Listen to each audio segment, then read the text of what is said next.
Hi, Lisa Wilson, Human Resources Cultural Consultant and Leadership Vision Coach. My video unfortunately got taken aside or got frozen last week, so it didn't come out. But I think that's okay because even more has come out of this on the same topic this week. So last week I was going to talk about emotions and the importance of listening to your emotions. So if you're in a place where you're really struggling right now, take some time and listen to what's going on for you. For me, it was the struggle with hearing we were going to be locked down for longer, and then knowing that things had kind of gotten out of control in my house. So I finally dealt with sort of dealing with the lockdown and everything else, and then realized that, there's more. So I did what I needed to do for me. On the weekend, I cleaned, and then I took some time, talked to some people that I know who could help me out. And it took a few days, but it still finally kind of ran through me. I realized what I control and what I don't, and moved forward.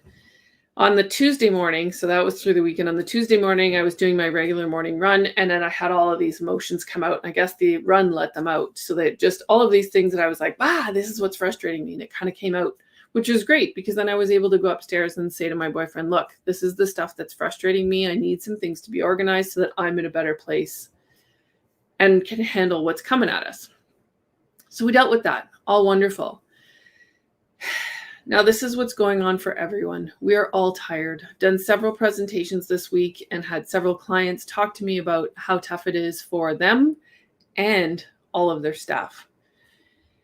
And what I want everyone to remember right now is that when we're in this space where everything is just stressing us, if you don't take the time to take care of yourself and have those moments where you can let yourself think and let your emotions come through, if you don't have that space of self-care, then it just takes over. And then we're not working from our highest thinking mind. So we're not in a creative space to solve whatever problem it is we're looking at.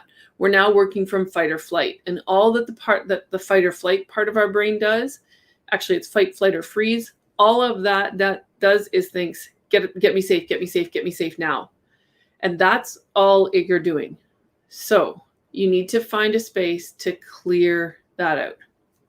I shared with a client, and I haven't actually read the book yet, but I heard the author speak. It's a book called Burnout. And I highly recommend it to everyone or just listen to them speak. Go to Brene Brown's podcast. She spoke to them. Wonderful women who really understand this whole concept of burnout. And that's where we're at. And what they say is that when you get into that state of fight or flight, you have to run through the whole cycle. And they give a really good visual of an animal that has been chased. And once it's chased, hi, Kevin. Once it's chased and it thinks it freezes so that the attacker will go away thinking it's dead to come back and eat it later. It actually shakes and runs through the entire process of the fight or flight. So you have to finish that process. And they give a bunch of ways in which you can do that, how you finalize the fight or flight feeling. So that's stressed feeling. So we have to do the same. We have to walk through that stress. And it's really hard right now because there's so much stress bombarding all of us. If you are a leader, please remember this when you're talking to your team. They may not have made a rational decision in this moment, and it's because there's too much coming at us. We thought that when the vaccine started rolling out, things would get better, but now there's the concern about blood clots, and some people are getting the vaccine, some people aren't, and the comfort with that.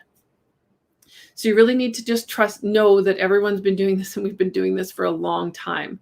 We've now had a marathon of stress instead of just a little sprint. So when you're dealing with your staff, think about that first. So think about, okay, they may not be coming from the most rational space. For you as the leader, show up, take that time for yourself so that you go into those conversations calmly, so that you go in with the understanding that, okay, this person isn't doing this on purpose.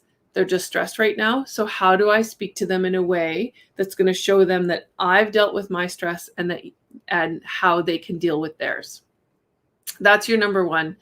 And then you may have to look at your policies and see what's there around. Is there the opportunity for some people to take a leave of absence? There's a lot of people at home right now with children, and that's really hard. Or can they do their work at night? Or each person is going to be different on how you handle it, but you need to figure that out. So I've got still a bunch more speaking engagements. We just did leading our coach approach yesterday. So if you want more information on what I'm talking about now, that's a good one. Cap Chamber is sponsoring it in the near future. May 12th, I believe, is the date. And it will be on my events page later today. I'll have that all in the comments shortly. And if you, as always, if you have any questions, please feel free to set up a quick 20-minute chat with me. That link is always in the comments when I do these videos, but you can find it on any of my social media as well. Take some time for yourself this weekend and relax so that you're showing up as the best leader you can be as well. Have a great weekend.